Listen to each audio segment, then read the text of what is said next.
Dios les bendiga. Mi nombre es Miguel González. Hoy vamos a estar estudiando la lección número 22. Una iglesia viva testifica. Nuestra base bíblica. Hechos 4 del 1 al 37. Tema de la unidad. Hechos como brújula para la iglesia del siglo XXI. Los objetivos. Después de estudiar esta lección, el alumno describirá los eventos ocurridos después de la curación del cojo. Distinguirá las diferencias entre obedecer a Dios o a los hombres. Explicará por qué es necesario el testimonio de la iglesia en la actualidad. Antes de continuar, ¿verdad?, con nuestra clase, tenemos, ¿verdad?, que buscar unas definiciones, aclarar unas definiciones que vamos a estar encontrando durante la lección. Hombre sin letra y de vulgo no significa analfabeto, esto es, incapaces de leer o escribir, sino más bien no educados formalmente. Entre los judíos de la época del Nuevo Testamento hubo una capacidad de leer y escribir casi universal, especialmente como resultado de la propagación de las escuelas de las sinagogas. El término se refiere al hecho de que Pedro y Juan no tuvieron un entrenamiento rabínico formal y de este modo, ante los ojos de sus acusadores, no estaban calificados para exponer la ley o enseñar públicamente. Saduceos.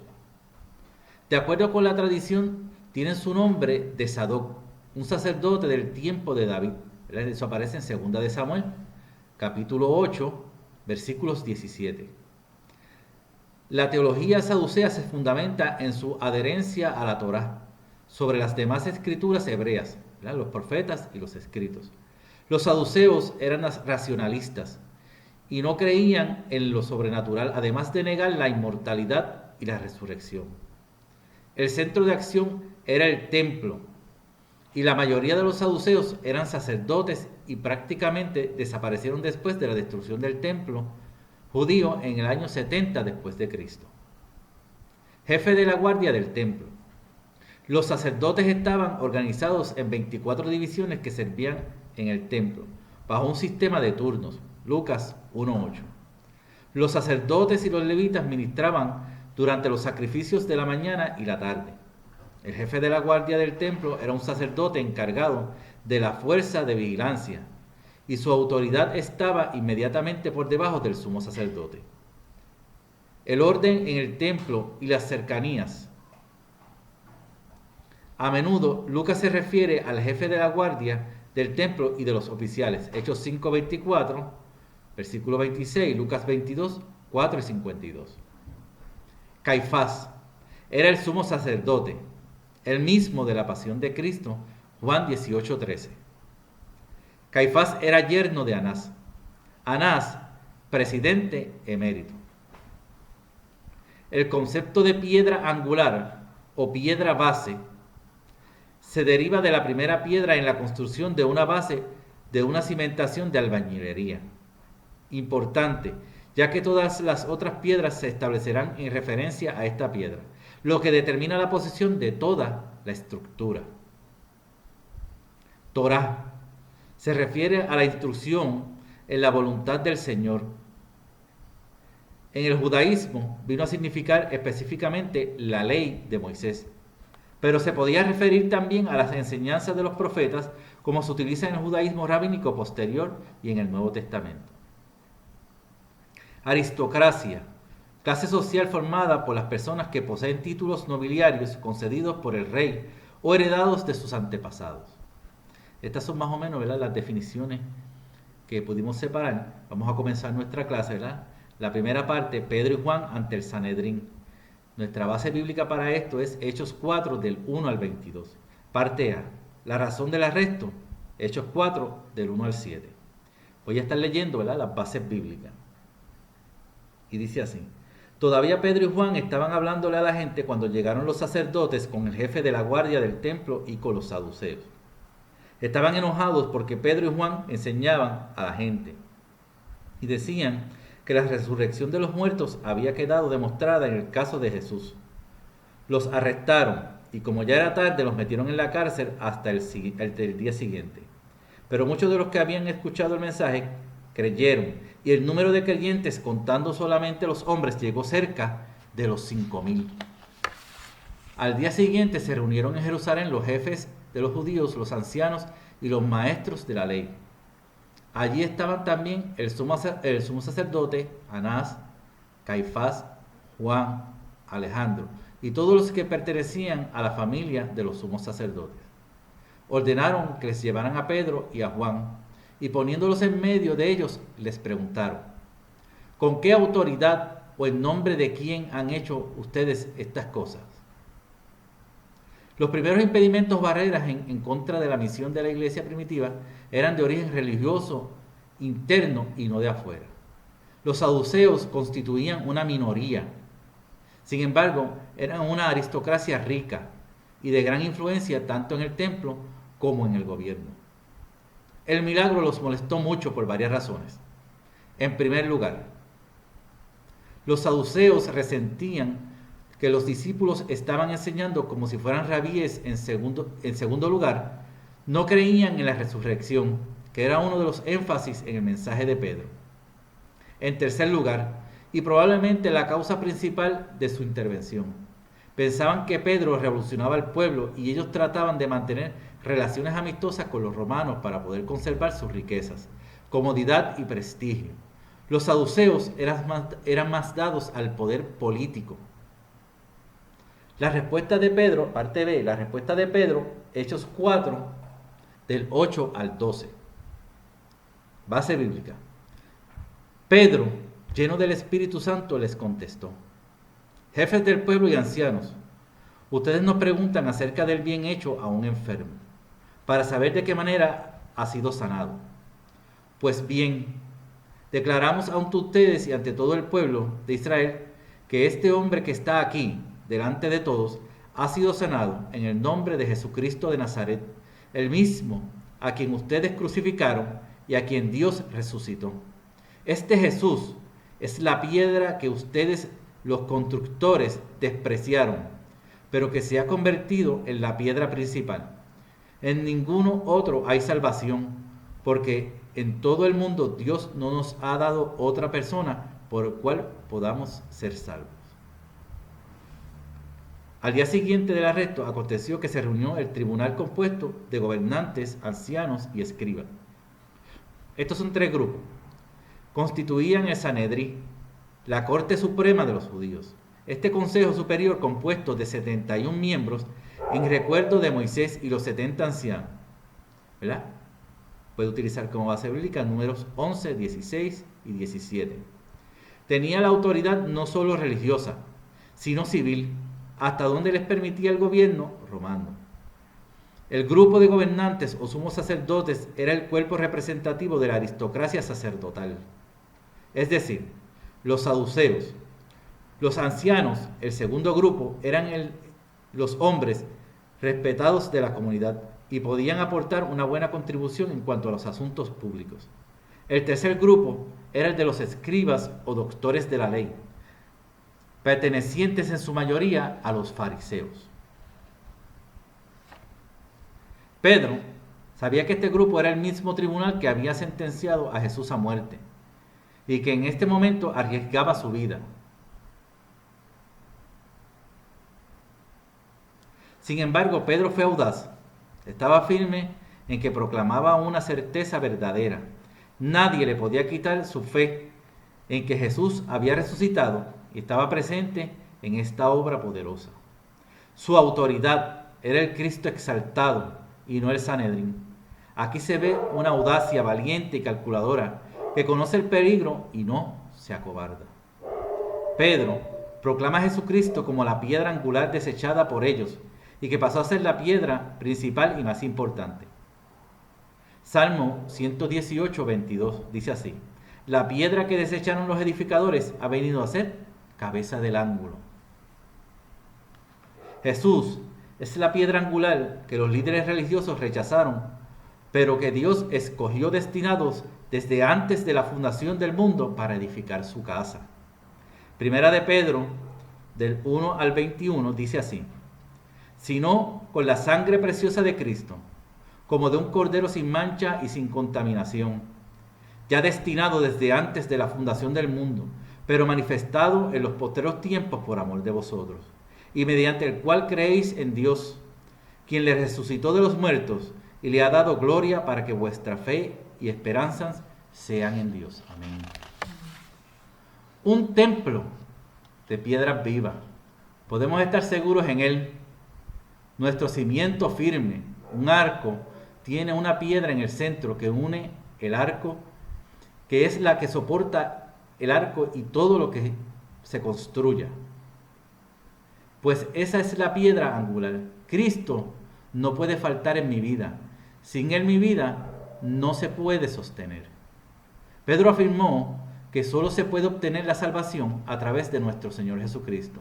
No tuvo miedo y proclamó la verdad ante un grupo que ya había probado su crueldad y falta de justicia. Pasamos a la parte C. La reacción de los sacerdotes. Hechos 4, del 13 al 22. Cuando las autoridades vieron la valentía con que hablaba Pedro y Juan, se dieron cuenta de que eran hombres sin estudio ni cultura. Se quedaron sorprendidos y reconocieron que eran discípulos de Jesús. Además, el que había sido sanado estaba allí con ellos y por eso no podían decir nada en contra. Entonces los mandaron a salir de la reunión y se quedaron discutiendo unos con otros. Decían: ¿qué vamos a hacer con estos hombres? Todos los habitantes de Jerusalén saben que han hecho esta señal milagrosa y no lo podemos negar. Pero a fin de este asunto que no siga corriendo de boca en boca, vamos a amenazarlos para que de aquí en adelante no hablen en el nombre de Jesús a nadie. Así que llamaron y les ordenaron que no hablaran ni enseñaran nada acerca del nombre de Jesús. Pero Pedro y Juan les contestaron: juzguen ustedes mismos si es justo delante de Dios obedecerlo a ustedes en lugar de obedecer a Él. Nosotros no podemos dejar de decir lo que hemos visto y oído. Las autoridades los amenazaron, pero les dejaron libre. No encontraron cómo castigarlos porque toda la gente alababa a Dios por lo que había pasado. El hombre que fue sanado de esta manera milagrosa tenía más de 40 años. La palabra se traduce indocto. Significa que eran laicos sin ninguna calificación académica. Los consideraban hombres sin preparación superior y así sin autoridad legítima. El crimen inexcusable de Sanedrín era su mala gana en no querer confrontar las implicaciones de los hechos que no podían negar. El cojo sanado estaba allí como un testimonio viviente. Les mandaron salir de la reunión para discutir y ponerse de acuerdo de cómo saldrían de este apuro. Versículo 16, decían: ¿qué vamos a hacer con estos hombres? Todos los habitantes de Israel saben que han hecho esta señal milagrosa y no lo podemos negar. Esta vez, en vez de creer, prefirieron ignorar un milagro poderoso de Dios por no reconocer que estaban equivocados. Pedro y Juan no podían dejar de hablar acerca de aquellas cosas que habían oído y visto personalmente. Determinaron ser fieles a su experiencia personal. Parte 2. Testimonio y proclamación del poder de Cristo. Hechos 4 del 23 al 37. La iglesia ora. Hechos 4 del 23 al 31. Pedro y Juan, ya puestos en libertad, fueron a reunirse con sus compañeros y les contaron todo lo que los jefes de los sacerdotes y los ancianos les habían dicho. Después de haberlos oído, todos juntos oraron a Dios, diciendo: Señor, tú que hiciste el cielo, la tierra, el mar y todo lo que hay en ellos, dijiste por medio del Espíritu Santo y por boca de nuestro patriarca David, tu siervo: ¿por qué se alborotan los pueblos? ¿Por qué hacen planes sin sentido? Los reyes y gobernantes de la tierra se rebelan y juntos conspiran contra el Señor y contra su escogido, el Mesías. Es un hecho que Herodes y Poncio Pilato se juntaron aquí, en esta ciudad, con los extranjeros y los israelitas, contra tu santo siervo Jesús, a quien escogiste como Mesías. De esta manera ellos hicieron todo lo que tú en tus planes ya habías dispuesto que tenía que suceder. Ahora, Señor, fíjate en sus amenazas y concede a tus siervos que anuncien tu mensaje sin miedo, Muestra tu poder sanando a los enfermos y haciendo señales y milagros en el nombre de tu santo siervo Jesús.